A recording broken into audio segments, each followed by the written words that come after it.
the decrees are actually manifested, and it's also said that these days of Chanukah, it's second opportunity, second Rosh Hashanah, when we can change our destiny. How we can do it? When we are capable to see the light in the dark. And I remember this beautiful story.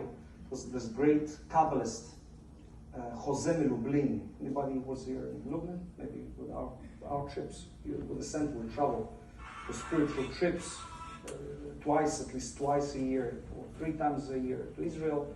Then we have usually summer trip to Poland and Ukraine, and winter, February, this time to Morocco. So Lublin, those who've been there, amazing place. And Kabbalist from there, Jose Lublin, even his name is the visionary. He had ability to see. So it says that when he needed to cut his hair, so all the hairdressers in Lublin were shaking. They were really scared, and they would go to mikveh and purify themselves and really do everything, because if their consciousness wasn't pure, when they would come and touch his hair, he would scream like from pain. So one of these times he needed to cut his hair, and all the hairdressers of Lublin are coming to him, touching him, and he's screaming and he's trembling from pain. And nobody can cut his hair. So everybody, the students, they were very worried what we're going to do. And then all of a sudden they hear this guy, kind of not exactly attractive from spiritual perspective, long hair, kind of hippie guy in those days. And he's walking on the street and saying, I'm doing, different things. I can cut hair, I can take your teeth out, I can do, I'm installator, I'm do plumbing. And, they said, we have no other choice. I mean, this guy is apparently claiming that he can cut hair. So they said, are you willing to come and cut hair of our teacher? He said, no, I can try. He comes.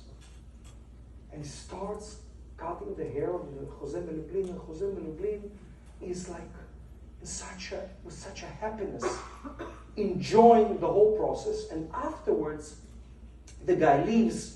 The tzaddik is blessing him, and he's leaving, and the students couldn't believe this kind of person, plumber, dentist kind of, and then hair barber. So they're following him, and they give him some vodka to this guy and start talking to him.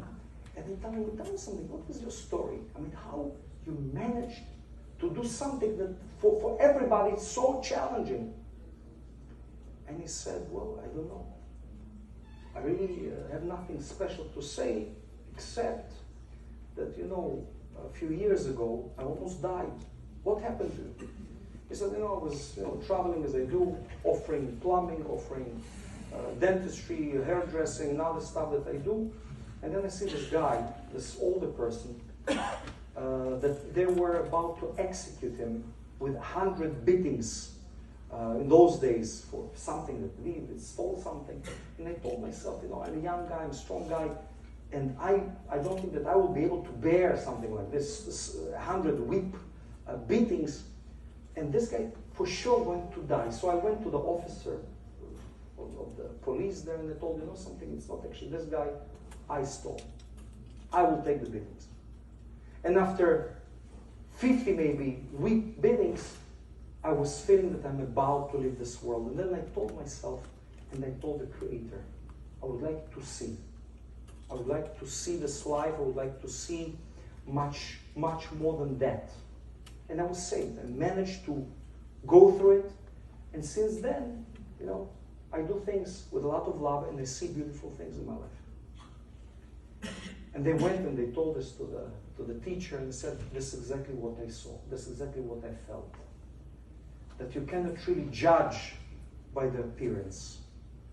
Our situations in our life, we cannot judge, not people, not situations, by what we see, but because we see so little. The Ora Ganuz that Yehuda was explaining is actually with us all the time. In Bezat Hashem, we're going to light the candles, and we would like to see much stronger and much more true of what are the blessings and opportunities we have in our life.